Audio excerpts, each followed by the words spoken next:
Bom dia, boa tarde ou boa noite para você que se encontra preferencialmente em casa nesses tempos de quarentena. Eu sou o professor Robson Gomes Filho e desejo que você seja muito bem-vindo, bem-vinda a mais uma aula do canal História Online.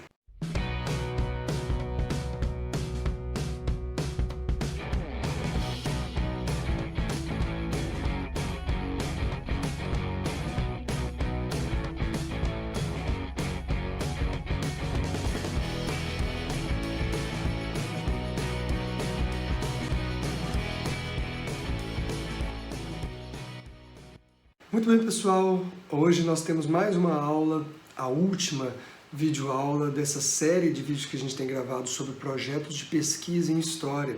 Hoje nós gravamos as últimas partes do projeto.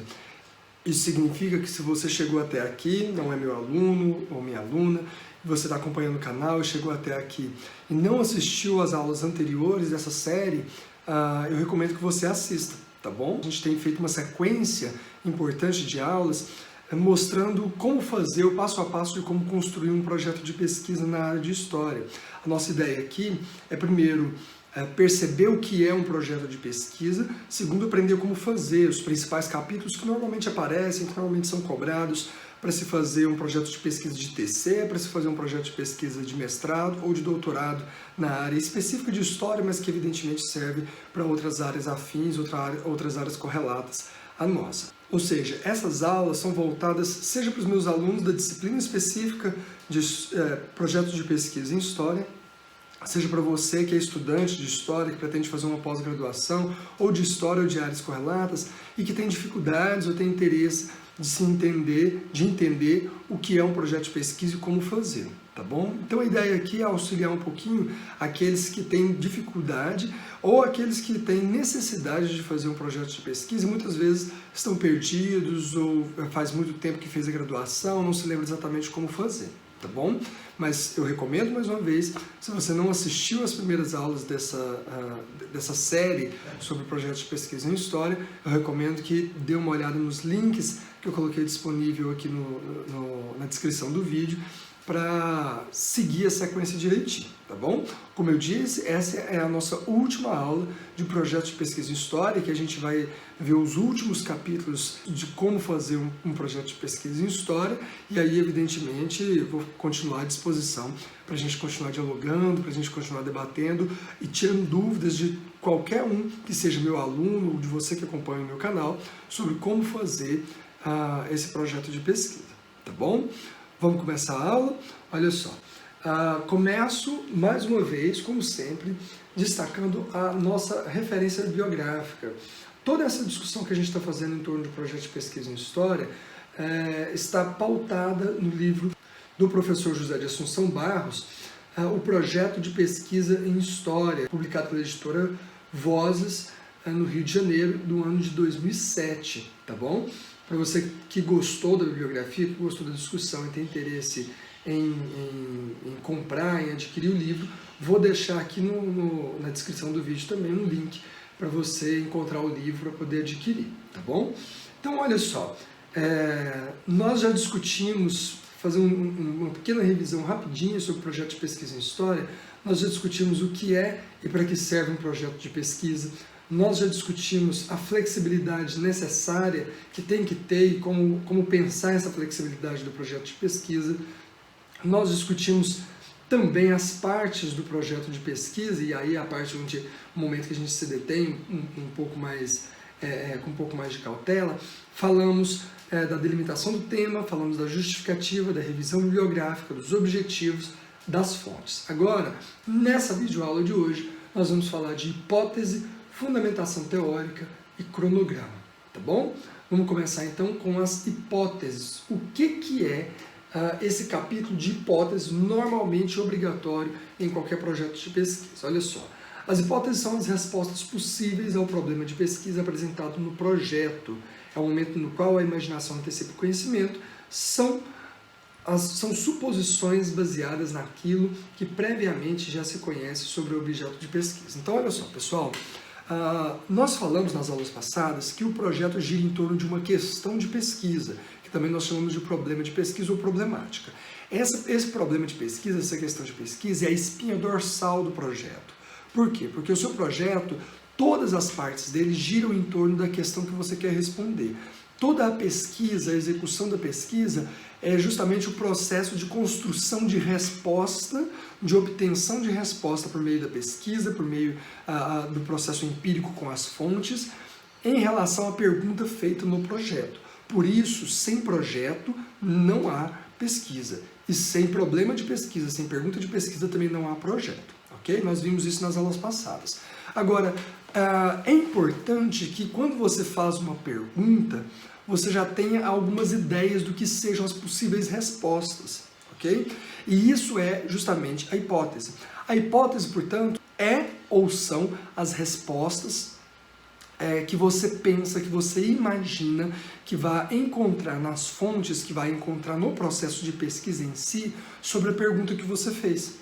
Tá bom? Então, quando você faz a pergunta, por exemplo, voltando naquele exemplo que nós estamos utilizando, de um dos meus alunos que vai pesquisar um centro de Umbanda numa cidade X, que é circunvizinhado por igrejas evangélicas ou por vizinhos que têm relações, segundo já se tem informações, de preconceito, tem uma visão limitada, uma visão negativa sobre esse centro de Umbanda. E aí esse aluno, essa aluna, também não vou expor, tem como pergunta de pesquisa quais os principais problemas enfrentados por esse centro de Umbanda em relação ao preconceito da circunvizinhança, especialmente em relação às igrejas evangélicas. Essa é uma pergunta. Bom, o que você imagina? Né? O autor dessa pergunta, eu perguntaria para ele, o que você imagina que sejam esses problemas? Tem um problema de ser mal visto na vizinhança, tem um problema de ter preconceito, por exemplo, ao ir a um supermercado, tem um problema de, enfim, né, de receber normalmente, como às vezes acontece, barulho, né? Então vai começar uma sessão no terreiro, e aí começa a tocar música alta das igrejas evangélicas ou dos vizinhos tentando atrapalhar, não sei, né? Não sei qual que é. Mas eu preciso imaginar primeiro, tá bom? Eu preciso imaginar quais são esses problemas. Eu preciso imaginar que tipo de dificuldades esse centro de Umbanda tem passado. E eu preciso imaginar as razões e as consequências dessas dificuldades. Ou seja, eu vou fazer toda uma projeção mental antes de sair de casa para pesquisar, antes de ir às fontes, antes de pesquisar de fato, eu vou imaginar quais são as possíveis respostas. Essas possíveis respostas são as hipóteses, tá bom? Por que é importante pensar as hipóteses antes da pesquisa? Vamos entender? Vamos descobrir isso? Então, olha só, vamos lá. Começo falando primeiro como são feitas as hipóteses. Primeiro, normalmente o capítulo das hipóteses é elaborado em forma de tópicos, tá? Que pode haver uma hipótese central e outras hipóteses secundárias, ou pode haver apenas uma hipótese distintamente dispostas. Então veja, pessoal, você pode trabalhar com várias hipóteses, ou você pode trabalhar com uma hipótese, ou você pode trabalhar com uma hipótese central e hipóteses secundárias, tá? Depende da maneira como você elaborar o seu problema de pesquisa. Então, se você elaborou um problema de pesquisa que comporta mais de uma hipótese, você pode simplesmente colocar lá hipótese 1, hipótese 2, hipótese 3, ou simplesmente colocar em forma de tópicos lá. Normalmente é feito em forma de tópicos, mas pode ser feita também em forma de texto corrido, nada impede, tá bom? Mas pensando em forma de tópicos, que é o que eu recomendo, que fica um pouco mais direto para o seu leitor, você pode colocar lá a hipótese 1, isso, hipótese 2, isso, hipótese 3, isso. Bom? Então, por exemplo, nesse caso sobre o centro de Umbanda, você pode colocar lá, hipótese 1, existe um processo de preconceito gerado por conta da visão cristã que demoniza as religiões de matriz africana, etc, etc, etc. Pode colocar a hipótese 2, os problemas enfrentados em decorrência do enfrentamento das igrejas evangélicas, se dá por meio da música alta, se dá por meio de orações em frente ao centro de Umbanda, se dá por meio disso. Ou hipótese 3, o processo de enfrentamento ou os problemas enfrentados por esse centro de Umbanda pode se dar por meio de insultos diretos da vizinhança e das igrejas evangélicas, insultos verbais, apedrejamentos, etc. Enfim, Se você colocar, por exemplo, 3 hipóteses, o que você precisa observar? Primeiro, que as 3 têm que ter coerência uma com as outras. Tá? Não dá para você colocar como hipótese 1 que existe um processo de enfrentamento por meio de insultos, etc, etc, e hipótese 2, não existe enfrentamento nenhum, as pessoas convivem bem. Não dá para você colocar 2 hipóteses dessa maneira, tá? Por quê? Porque uma não dialoga com a outra. Se você colocar mais de uma hipótese, você precisa desenvolver essas hipóteses de maneira que sejam correlatas, de maneira que dialoguem entre si. Elas não podem se enfrentar, tá? As hipóteses não podem ser contrárias umas às outras. Porque se você fizer isso, o seu projeto vai cair em incoerência, o seu projeto vai ser incoerente. Então suponha, professor, que eu queira colocar essa segunda ideia que você deu aí, de que não há enfrentamento, de que não há problema nenhum. Beleza, essa pode ser uma hipótese e você tem que trabalhar com a possibilidade de que isso aconteça sim. Mas será que essa hipótese não contradiz todo o andamento do projeto? Ou seja, você fez uma revisão bibliográfica, você fez os objetivos, você fez tudo pensando que existe, montando um projeto, já gestando a ideia de que existe esse enfrentamento, de que existe problemas, e de repente você chega no capítulo de hipótese e coloca como hipótese central da sua pesquisa, que vai nortear, como a gente vai dizer aqui, que vai nortear, que vai guiar como você vai buscar as fontes, como que você, enfim, dizendo justamente o contrário, não faz sentido. Tá? Então, a sua hipótese ela tem que estar em coerência com todo o andamento, toda a construção do projeto até então. Tá bom? Então isso é importante que você observe. Outro aspecto importante, então olha só, pessoal, eu quero construir hipótese central e hipóteses secundárias. Significa que você vai ter uma hipótese, a hipótese de fato com a qual você vai trabalhar, e uma série de pequenas hipóteses derivadas delas. Por exemplo, olha só, então nesse exemplo que eu estou dando sobre o terreiro de Umbanda, você pode trabalhar com a hipótese de que existe um enfrentamento por meio de insultos, por meio de apedrejamentos, etc., em relação às pessoas que frequentam ou às lideranças desse centro de Umbanda. Você está trabalhando com essa hipótese.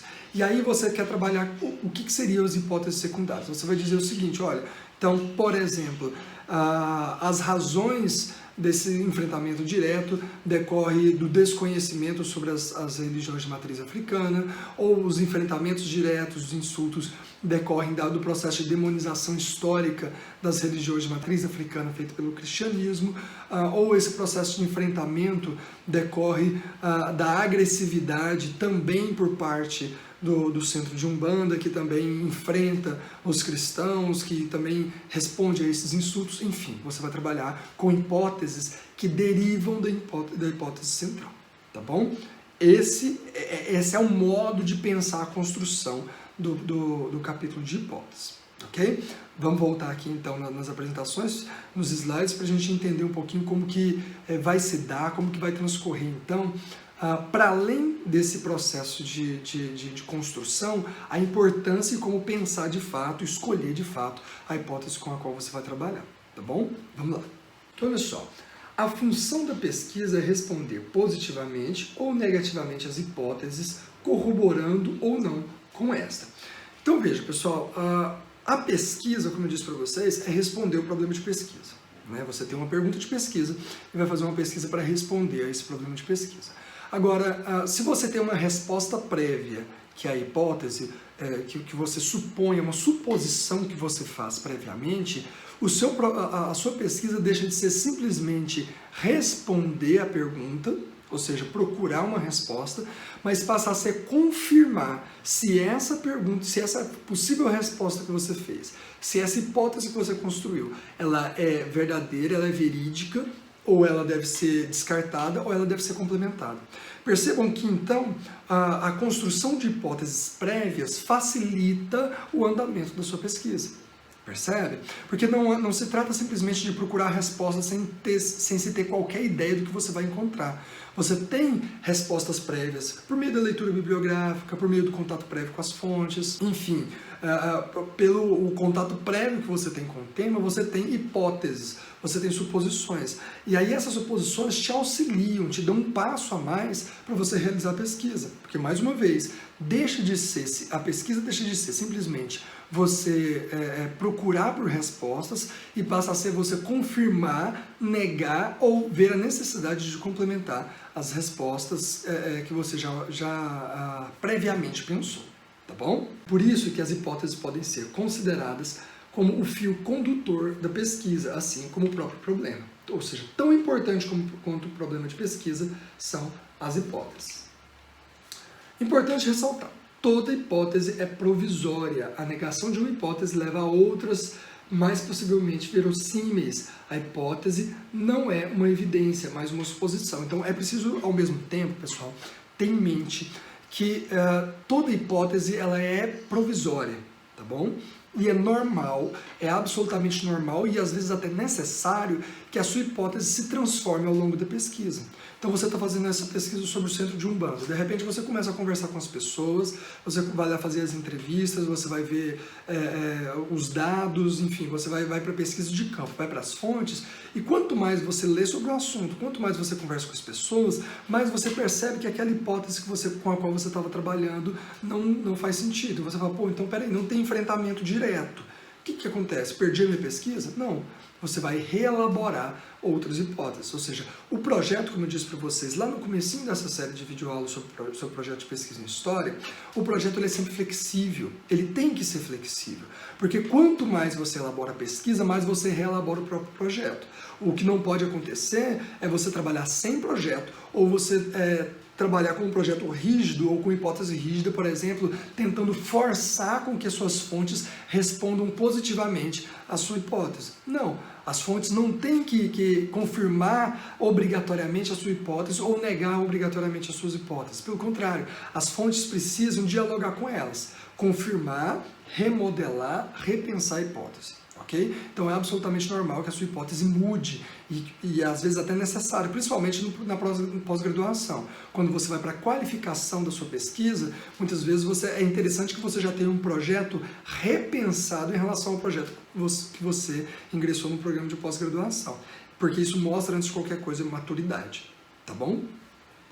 Então as hipóteses não são axiomas, proposições também tão óbvias que não precisam ser investigadas ou provadas. Então, por exemplo, imagina que você vai trabalhar com a hipótese sobre essa questão do centro de Umbanda dizendo o seguinte: olha, existe uma visão negativa sobre a Umbanda por parte das igrejas evangélicas.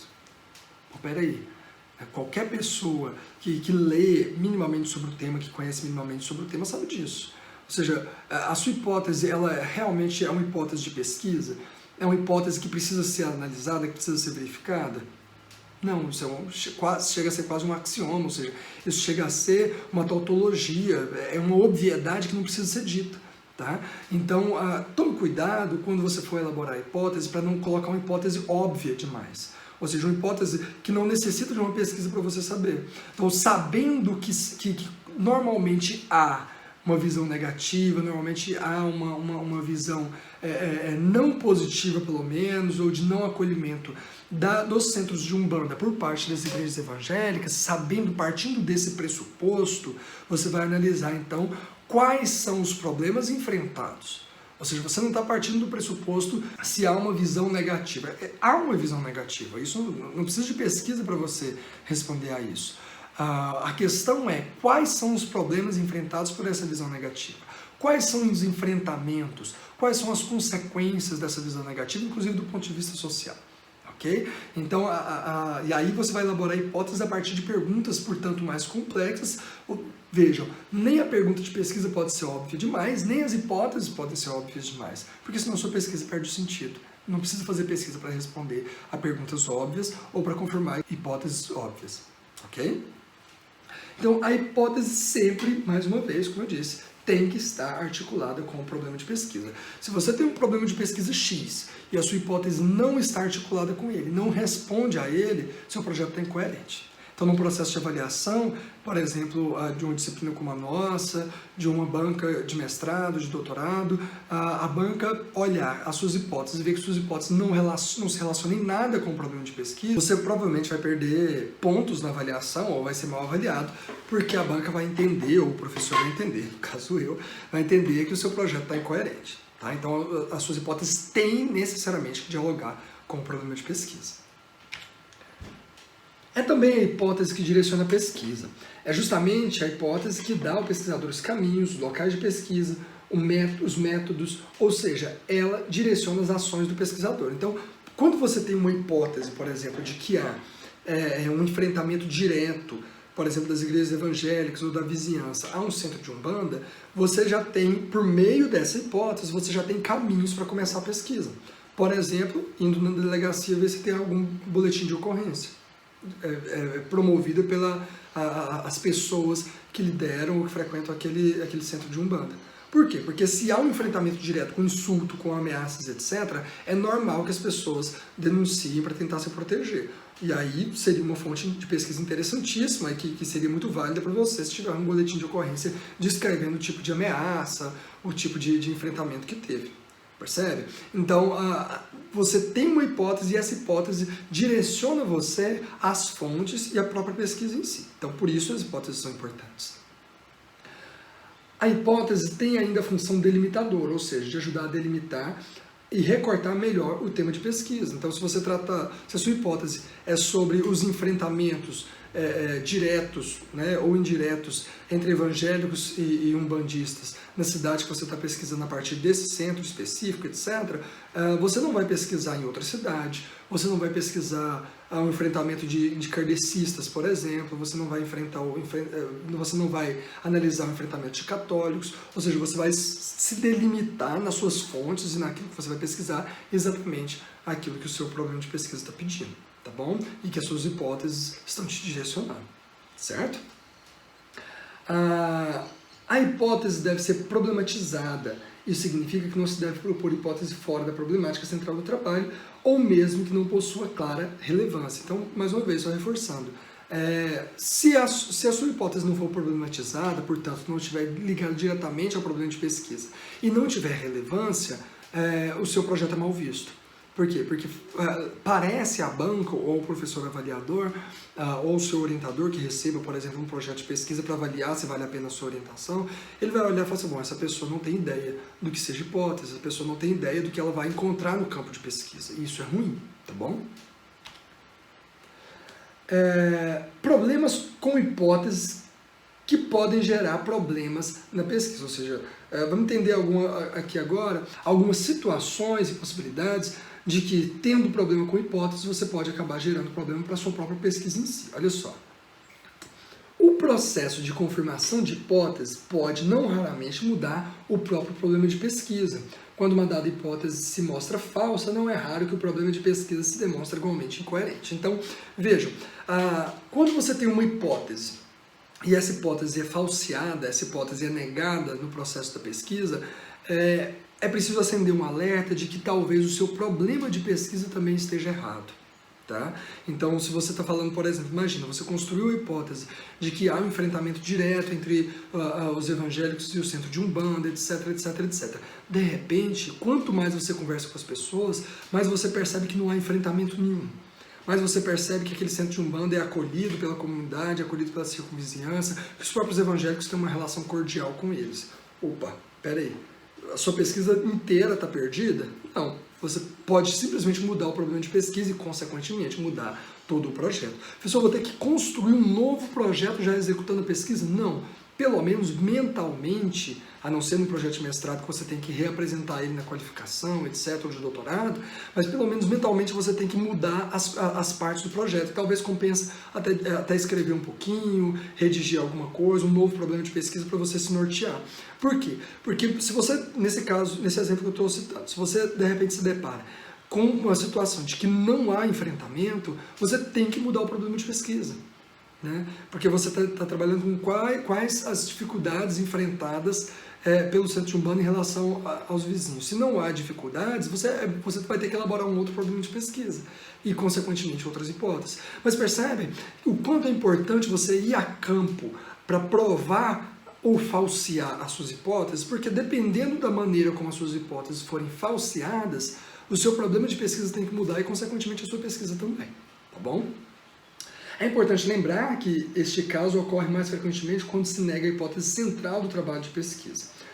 O que fazer quando isso ocorre? Então, como eu disse, mudar o foco da pesquisa ou utilizar a própria negação da hipótese central para formular outras. Então, duas coisas importantes. Se a sua hipótese secundária ou uma das suas hipóteses secundárias é negada e você tem que mudar toda a pesquisa? Não. O problema acontece quando a sua hipótese central, se você trabalha dessa maneira, é negada. Por quê? Aí por isso é interessante e eu recomendo trabalhar com hipótese central e hipóteses secundárias, tá? Porque se você tiver uma hipótese secundária que foi negada, o seu problema de pesquisa ainda se sustenta. Agora, se você tem a sua hipótese central e ela está coerentemente ligada diretamente ao problema de pesquisa e ela é falseada, o seu problema de pesquisa também provavelmente tem problemas, tá bom? Então você tem que rever o problema de pesquisa. Agora, significa que você tem que abandonar completamente a pesquisa, mudar completamente o assunto, o tema? Não. Você pode, por exemplo, utilizar o falseamento da hipótese, portanto, a negação da hipótese para a elaboração de um novo problema. Por exemplo, ao invés de ser um problema de pesquisa, ao invés do seu problema de pesquisa ser quais os problemas enfrentados pelo centro urbano em relação à vizinhança, é para se perguntar por que, quais as razões que levam a esse centro de Umbanda a ser acolhido por essa comunidade diante da bibliografia, por exemplo, apresentada, que mostra casos de apedrejamento, casos de insulto, etc. Portanto, que na grande maioria não existe esse acolhimento e nessa cidade específica há. Por que existe nessa cidade específica esse acolhimento? É uma questão absolutamente interessante. Muda completamente a sua pesquisa, mas você mantém o seu tema, mantém o seu objeto. Inclusive, mantém o seu recorte. Ok? Percebe? Você usa o falseamento da hipótese para mudar o próprio problema de pesquisa. Ok? E quando não há como provar as hipóteses colocadas? Olha só. Toda hipótese formulada para uma pesquisa deve ser exequível, tá? Então, não adianta você formular uma hipótese que não pode ser provada. Então, por exemplo, você chega com a hipótese de que o enfrentamento entre evangélicos e umbandistas, nesse caso, acontece por conta do poder espiritual exercido pelas entidades, por conta da eficácia do trabalho de Exu com relação às igrejas evangélicas. Tem como provar o poder de Exu? Tem como provar o poder do Espírito Santo? Tem como provar o poder espiritual? Não. Se você quiser trabalhar sobre as representações do poder espiritual, se você quiser trabalhar sobre a interpretação sociológica do que seja o poder espiritual, no sentido, portanto, das consequências sociais, não do ponto de vista teológico, do ponto de vista espiritual de fato, ok, mas uma hipótese, por exemplo, que parte do pressuposto de que existe, o pressuposto básico que norteia essa hipótese, de que existe Exu, de que existe o Espírito Santo, de que existe o Preto Velho, de que existe Deus, está errado. Por quê? Porque cientificamente, perceba, eu não estou questionando se existe ou não existe, mas cientificamente não cabe você questionar, não cabe você provar.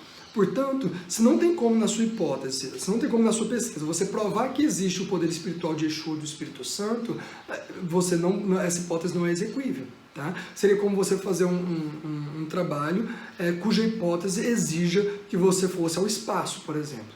Tem como você ir? Não, então essa hipótese não é exequível.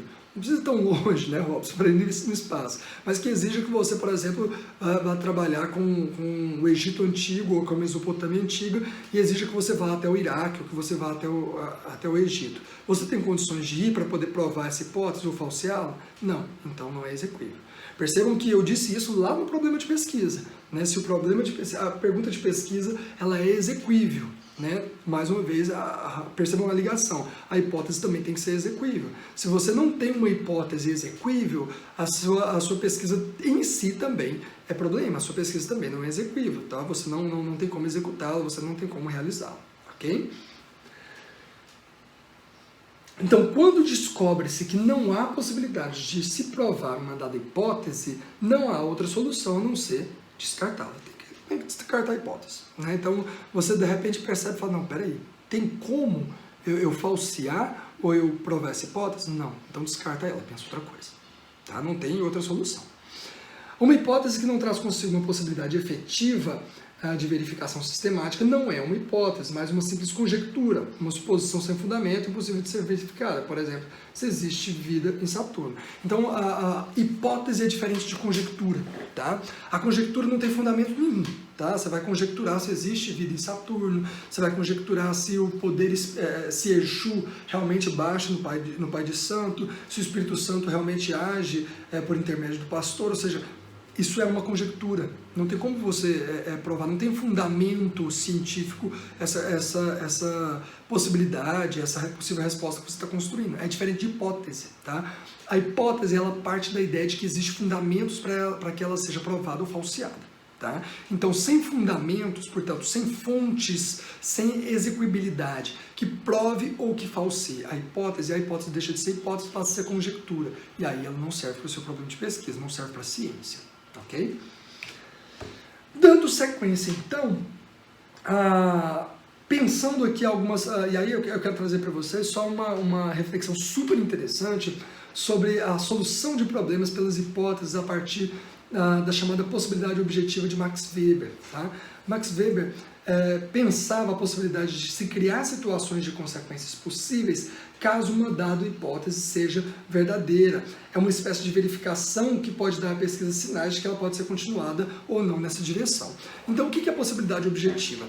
Max Weber, sociólogo Max Weber, trabalhava com um instrumento de pesquisa, perceba, não é uma teoria, não é um conceito, é apenas um instrumento de pesquisa que ele chamava de possibilidade objetiva. Ou seja, usando a imaginação, falando igual o Lucas Neto, né? Tem que usar a imaginação, usando a imaginação, você passa a pensar as possibilidades, as consequências possíveis se a sua hipótese for verdadeira ou se a sua hipótese for falsa. Tá? Vou pegar um caso mais amplo, mais digamos que esdrúxulo, para a gente poder pensar casos objetivos na pesquisa. Então, por exemplo, tenta imaginar o que teria acontecido se Hitler tivesse vencido a Segunda Guerra Mundial. Mas não venceu. Tá, não venceu, mas vamos tentar imaginar. Se Hitler tivesse vencido a Segunda Guerra Mundial, o mundo, o Ocidente, seria como é? Possivelmente não.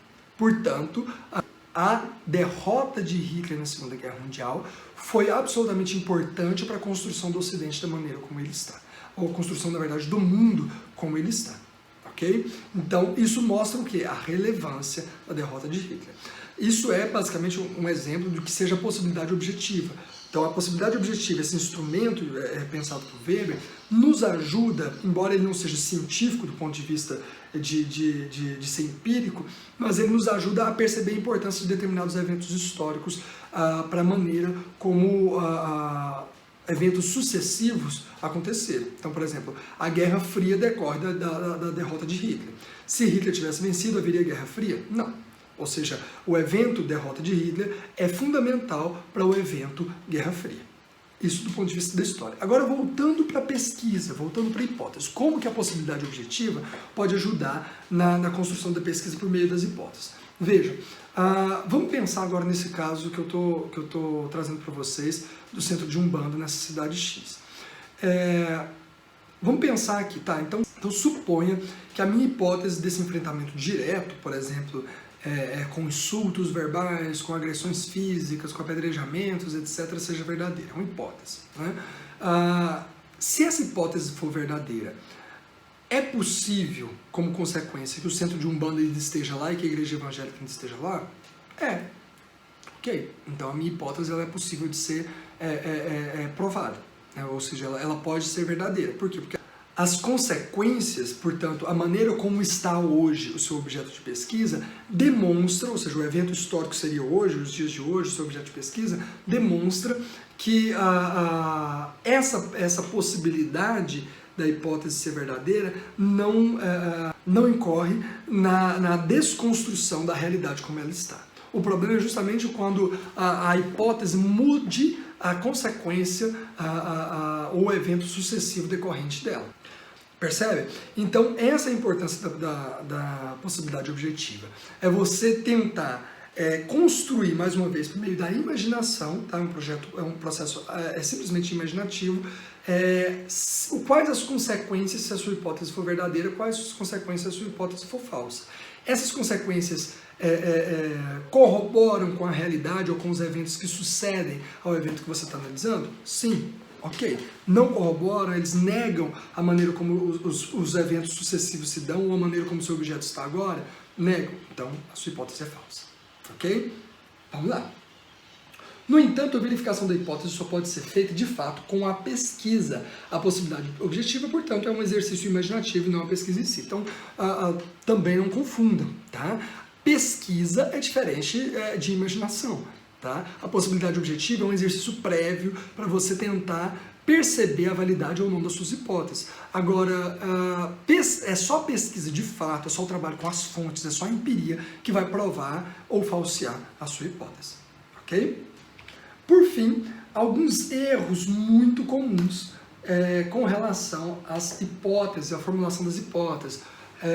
Vamos lá. Por exemplo, utilização de expressões vagas. Evitem utilizar expressões vagas. Forças ocultas, por alguma razão, misteriosamente, ou seja, por forças ocultas, por forças espirituais, existe um enfrentamento entre evangélicos e umbandistas. Tem como provar isso? Não, então, ué. Né? Percebam, evitem esse tipo de expressões vagas que não tem como ser provadas ou falseadas. Tá? Emissão de juízo de valor, por exemplo, melhor, pior, bom, mal, etc.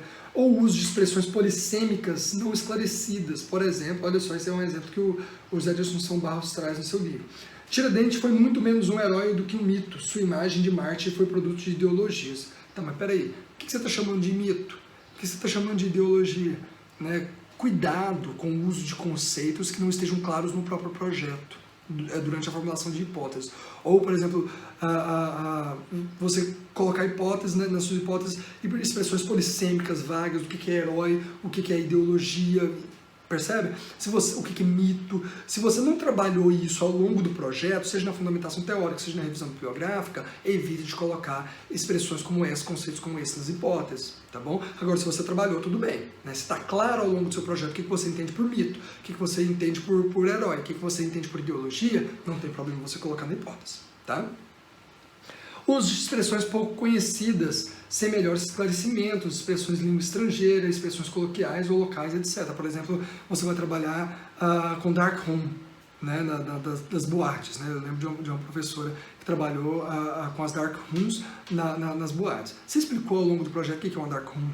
Né? Ou eu, por exemplo, eu tenho um livro publicado sobre Kulturkampf, né, que é um processo de perseguição ao catolicismo na Alemanha do século XIX. Bom, se eu não expliquei essa expressão ao longo do projeto e utilizei ela na minha hipótese, a minha hipótese ela já vai ficar ruim. Por quê? Porque o meu leitor não vai entender o que é essa palavra que eu coloquei. Então evita esse tipo de palavra, ou a não ser que essa palavra seja chave no seu projeto, você já tem explicado ao longo do projeto, tá bom? E aí, evitem também, pessoal, redação confusa ou prolixa. Tem um exemplo muito interessante aqui do José de Assunção Barros, que eu vou ler bem rapidamente, só para a gente entender o que é uma redação confusa e prolixa. Olha só. Adolf Hitler, pintor frustrado, que acabou direcionando-se para a política radical de direita, embora a menção ao aspecto de frustração com relação à pintura talvez não passe de uma estratégia depreciativa desenvolvida pela historiografia europeia posterior à guerra, manifestou desde cedo, olha só fazendo parênteses, né? Percebam como que só esse parêntese que ele colocou aqui já perdeu completamente o rumo da hipótese que ele está formulando. Manifestou desde cedo seu ódio aos judeus, que procurou canalizar ao longo da sua atuação política através do culto a um tipo ideal alemão da raça ariana, tipo físico, aliás, do que ele mesmo não era um bom representante, mas devendo-se notar que as causas da ascensão do nazismo não se restringem somente ao âmbito da figura de Hitler. Opa, peraí, ele estava falando da frustração de Adolf Hitler com relação à pintura, depois foi falar com relação ao tipo ideal da raça ariana, e aí já está falando que a ascensão do nazismo não se limita à figura de Hitler. Já são três coisas completamente diferentes num texto só. E não tem nem ponto final, olha só. Já que muitas são mais profundas e remetem, na verdade, a uma combinação de fatores que incluem o atraso da Alemanha, política imperialista europeia, uma vez que a Alemanha só conseguiu tardiamente sua unificação. Para que está falando da unificação da Alemanha? O que isso tem a ver com o resto da hipótese? A partir da atuação de Bismarck, o último quartel do século XIX. E também inclui a crise social que se viu mergulhada na Alemanha após a derrota na Primeira Guerra Mundial. Para que está falando também da Primeira Guerra Mundial? O que isso tem a ver com a hipótese da questão da raça ariana, por exemplo, ou da frustração de Hitler com a pintura, meu Deus, né? Na qual Hitler participara como cabo do exército alemão, sem contar ainda outro fator importante, que foi o fenômeno do antissemitismo, já presente na Alemanha nos períodos bastante anteriores aos eventos políticos mais imediatos que conduziram à Segunda Guerra Mundial. Opa! Percebam? Olha só essa redação que eu acabei de ler para vocês. Não tem um ponto final, começa aí. né? Segundo, ele está trazendo um monte de coisas ao mesmo tempo e você lê e não sabe qual é a hipótese dele. Cuidado com isso. Por isso que eu recomendo, ao invés de um texto corrido, trabalhar com tópicos, tá? Então, olha lá, hipótese central e hipótese secundária, direto, né? Então, você tem a sua pergunta de pesquisa, coloca já a resposta à pergunta de pesquisa. Porque você ficar formulando, elucidando coisas, etc, etc, etc, você corre o risco de fazer isso. Aí você vai falar disso, daquilo, etc. O seu leitor vai falar, mas peraí, qual que é a hipótese desse cara? Né? Afinal de contas, o que ele quer dizer com isso? Né? Tá tratando tantas coisas ao mesmo tempo que não tem hipótese nenhuma. Ok? Espero que tenha ficado claro até aqui, pessoal. Esse é o capítulo das hipóteses. Tem dúvida? Me escreve, me procura, você que é meu aluno, você que está acompanhando o canal, pelas redes sociais, que vou ter o maior prazer, a maior alegria em te ajudar a esclarecer dúvidas sobre isso, tá? Porque normalmente as hipóteses trazem essa confusão mesmo, tá? Normalmente o pessoal confunde hipótese com objetivo. Na minha experiência pessoal, já tem 10 anos que eu trabalho com a orientação de projetos de pesquisa. Na minha experiência pessoal, eu sempre vejo a maior quantidade de erros, de equívocos, sempre nas hipóteses. O pessoal não consegue entender o que é hipótese, coloca lá um objetivo, coloca lá um objetivo específico, alguma coisa assim, mas enfim, não coloca hipótese de fato. Então, tá com dúvida, tem dúvida na hora de fazer, me procura que eu ajudo a esclarecer, tá bom? Sem problema nenhum. Vamos lá. Dando sequência, então, entendido que é a hipótese, vamos então para a fundamentação teórica do seu projeto. Olha só, o que é a fundamentação teórica ou fundação teórico-metodológica? Para a gente entender isso, a primeira reflexão que eu quero trazer com vocês é a diferença entre teoria e metodologia. Talvez seja uma das coisas mais difíceis de se explicar, seja justamente a diferença entre teoria e metodologia, especialmente nas ciências humanas. Nas ciências naturais, como eu vou mostrar para vocês, é até mais fácil. Mas nas ciências humanas, explicar a diferença entre teoria e metodologia é quase o Zeca Pagodinho explicando a diferença entre pagode e samba.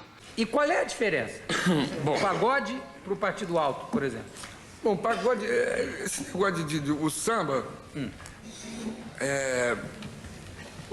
O samba é aquela batucada e tal, mas o pagode é a mesma coisa. Por exemplo, a gente pode agora fazer um samba aqui, não é? Só que o pagode você não vai fazer o samba enredo. O samba enredo é aquilo que o cara fala assim, samba, aí o cara que é leigo, aí fala assim, samba é o quê? Aquela batucada, vamos embora pra avenida, não é? Então tem vários tipos de samba, né? Tem o pagode, tem o partido alto, tem o improviso. Não é? Ou seja, caótico, né? Você olha e fala, pô, mas tudo que eu tô falando é a mesma coisa, né? Mas vamos tentar fazer um esforço de fazer uma separação entre elas para ficar mais fácil da gente construir esse capítulo específico do projeto de pesquisa de vocês, tá bom? Vamos lá. Então, primeira coisa é que existem fronteiras difusas nas ciências humanas, como eu disse, entre teoria e metodologia. Nas ciências exatas é mais fácil. A teoria é sempre relacionada ao abstrato e metodologia às técnicas concretas de pesquisa. Então, nas ciências naturais, nas ciências exatas, você tem as suas teorias, sei lá, teoria da evolução, e o método de pesquisa é a maneira como você vai trabalhar em campo, né? Então, você vai a pesquisa com animais, a pesquisa comparativa, óssea, sei lá, enfim, né? É um método e a teoria, o abstrato. O problema é que em história, em sociologia, nas ciências humanas está um pouco mais difusa essa fronteira. Mas dá para a gente tentar esclarecer um pouquinho. Vamos lá, começando pela teoria. O que é a teoria? A teoria remete à abstração através do qual o pesquisador enxergará seu objeto. Refere-se a conceitos, categorias que o autor irá utilizar para analisar a realidade a que se propõe. Remete, portanto, à generalização das realidades através da criação de conceitos. Vejam, pessoal, a primeira coisa importante para se falar sobre teoria numa pesquisa científica, especialmente na área de ciências humanas, principalmente na área de história. A teoria é como se fosse um óculos pelo qual você enxerga o seu objeto. Se você usa um óculos com uma lente X, para astigmatismo você enxerga de uma maneira. Se você usa para hipermetropia, você enxerga de outra. Se você coloca um óculos de lente azul, você vai ver o seu objeto azul. Se você coloca um óculos com lente vermelha, você vai ver o seu objeto vermelho. Por quê? Porque o mais importante num projeto de pesquisa é o seu objeto. A teoria é só um instrumento que você utiliza para enxergar o seu objeto de uma determinada maneira X ou de uma determinada maneira Y, tá bom? Então, o óculos não pode deformar o objeto. Se o óculos, por exemplo, se você tem astigmatismo, tá? E você usa um óculos para hipermetropia, você vai enxergar o seu objeto de maneira distorcida, deformada. E isso vai prejudicar a maneira como você vai analisar o seu objeto. Por isso é importante você utilizar a teoria correta para analisar o seu objeto, tá bom? E a teoria correta depende do problema que você tem, portanto depende do seu problema de pesquisa. Percebem nessa analogia que eu estou construindo. Então o seu problema é astigmatismo. Se você utilizar uma lente para hipermetropia, você deforma a maneira como você vê o seu objeto. Da mesma maneira, se você tem um problema de pesquisa que exige história social e você usa teorias da história cultural, você vai deformar o seu objeto, você não vai conseguir enxergar o seu objeto de maneira coerente, tá bom? Então, mais uma vez, a teoria que você vai propor utilizar, o fundamento teórico que você vai se propor a utilizar no seu projeto, ele tem que ser coerente com o problema de pesquisa. Tudo tem que estar amarrado, cada capítulo tem que estar amarrado como um todo no seu projeto, tá bom? Então a teoria são essas abstrações, são os conceitos abstratos que você vai utilizar para entender o seu objeto, tá bom? Vai ficar mais claro daqui a pouquinho, mas vamos entender a metodologia para a gente entender melhor como aplicar isso que eu estou dizendo, tá bom?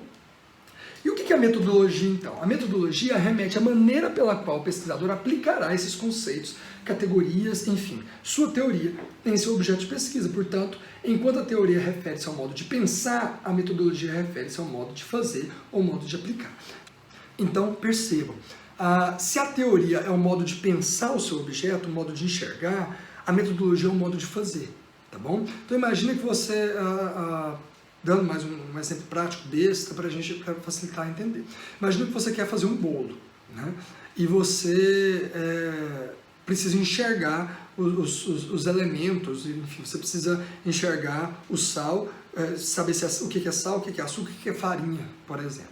Se você tem um astigmatismo ou se você tem uma miopia, por exemplo, a miopia costuma ser mais problemática, né? Você tem uma miopia muito forte. Você está lá olhando e fala, meu Deus do céu, não sei qual é farinha, não sei qual é sal, e agora, o que eu faço? Bom, você usa um instrumento que te permite enxergar de maneira mais perfeita possível o seu objeto. Tá, então o meu problema era esse, eu usei esse instrumento específico para esse problema e agora eu consegui enxergar. Isso é o processo de escolha de teoria. E a metodologia é pegar, experimentar, de fato, né, eu estou enxergando, mas ainda estou com dúvida, experimentar, não, isso é sal, isso é farinha. Bom, misturando a farinha com sal, misturando os ovos, o óleo, etc., eu faço para a mão na massa, isso é metodologia.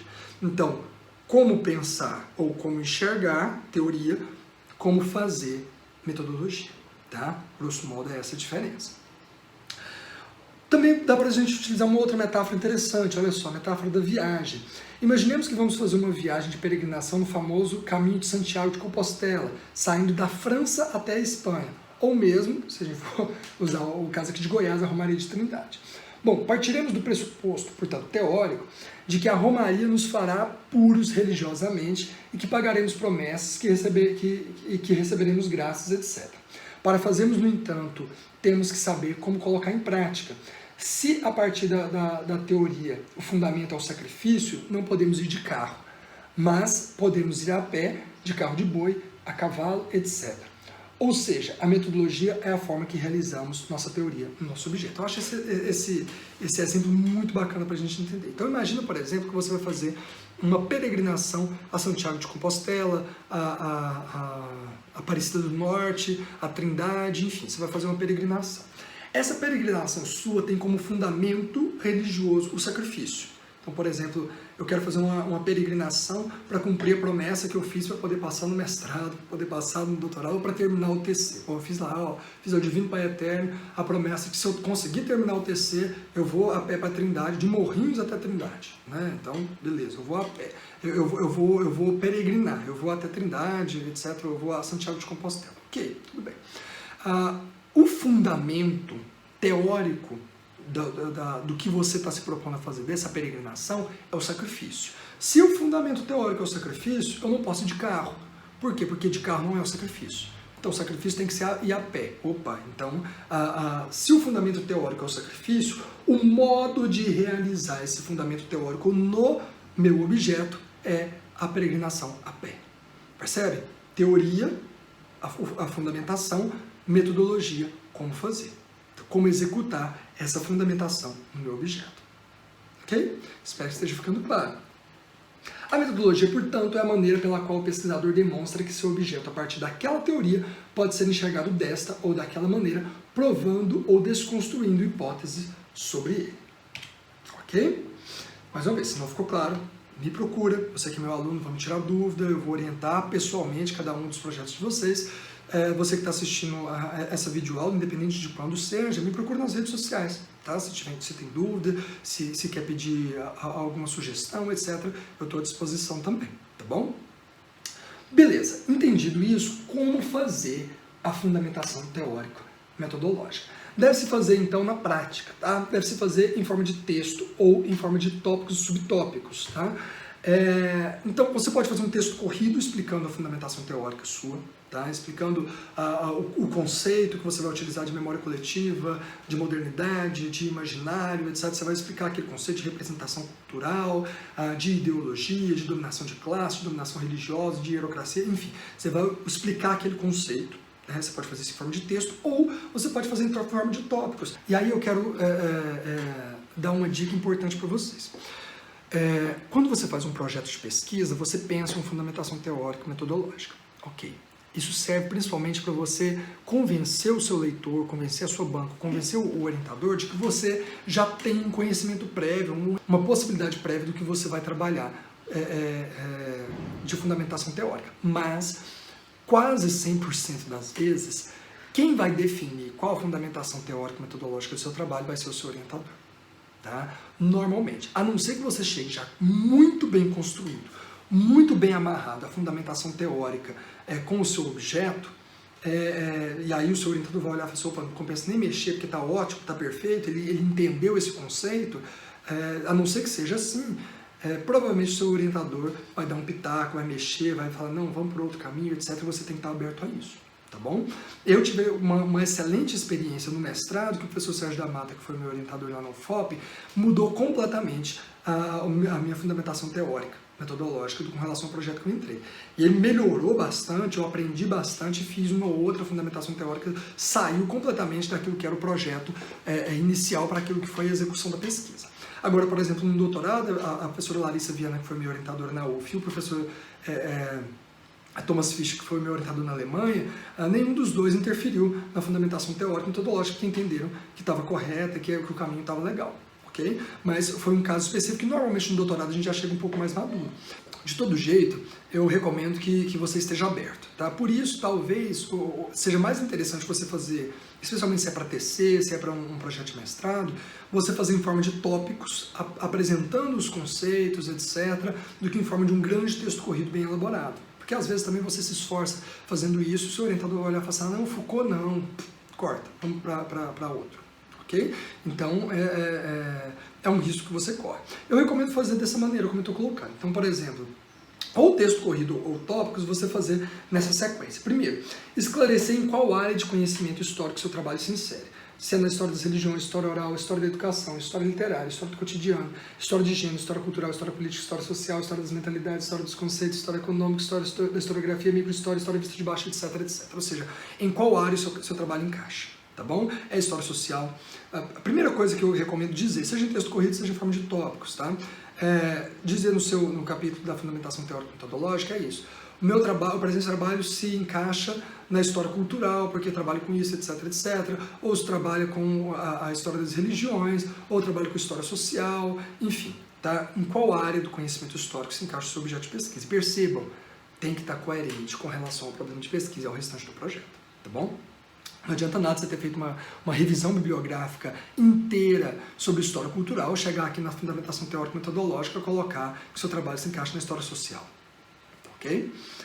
Definir, segundo, então o primeiro passo, definir a área do conhecimento, defina quais os autores e teorias serão a sua fundamentação teórica. Marx, Weber, Bourdieu, Ricoeur, Husen, Pollack, Hartog, Droysen, Hegel, Gadamer, Koselleck, Foucault, Thompson, Paulo Freire, Florestan Fernandes, Luiz Palacini, Narciso Chaú, Ronaldo Vaz, Miguel Arcângelo, Gilberto Freire, etc, etc, etc, etc. Qual é o autor que vai dar a fundamentação teórica? E não só o autor, mas qual o conceito desse autor você vai trabalhar. Então, marxismo, dominação masculina, dominação hierocrática, legitimidade religiosa, memória como construção coletiva, memória como construção artificial, luta de classe, pedagogia do oprimido, pedagogia da libertação, etc, etc. Ou seja, você vai usar Paulo Freire, beleza, você vai utilizar qual conceito? Pedagogia do oprimido? Você vai utilizar Bourdieu, qual conceito que você vai utilizar? A dominação religiosa, o conceito de campo, o conceito de hábitos? Você vai utilizar Max Weber, beleza, o conceito de carisma, o conceito de dominação hierocrática, enfim, qual é o autor e qual o conceito, ou quais são os autores e quais conceitos. Vou utilizar Foucault, ótimo, a partir da análise de discurso de Foucault, com o conceito de micropoderes, etc, etc, etc. Beleza, tá? É isso que eu quero que vocês coloquem, tá? No caso dos meus alunos, ou que eu sugiro que vocês coloquem, no caso de você que está assistindo o vídeo, para pensar o seu projeto de pesquisa. Área do conhecimento, autor, conceitos, fundamentação teórica. Agora, a parte metodológica, ok? Então, por exemplo, podemos analisar a situação dos coronéis em Goiás no século XX através da teoria da dominação por luta de classes, marxismo. Né? Então, olha, um exemplo de possibilidade.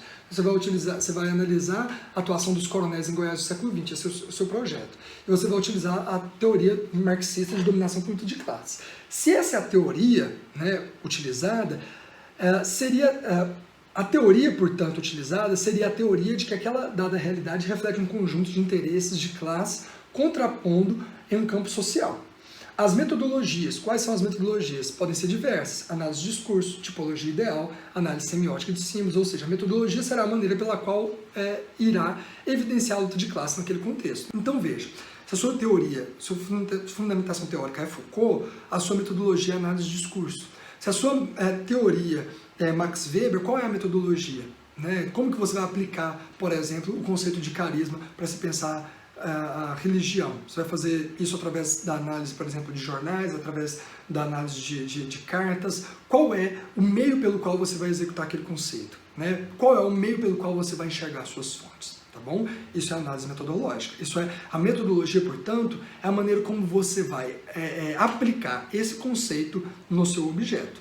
Pode ser análise de discurso, pode ser análise literária, pode ser análise de jornais, pode ser por meio da revisão crítica, bibliográfica, enfim. Qual é a metodologia utilizada? Depende da teoria e depende do problema de pesquisa. Ok?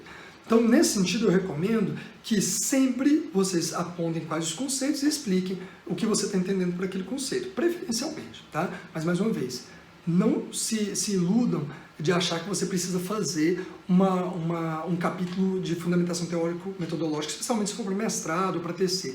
Absolutamente robusto, porque você vai ter que transformar ele no diálogo com o seu orientador. Portanto, às vezes compensa fazer algo mais sintético, mais preciso, principalmente coerente com o restante do projeto de pesquisa. Ok? Por fim, para a gente finalizar,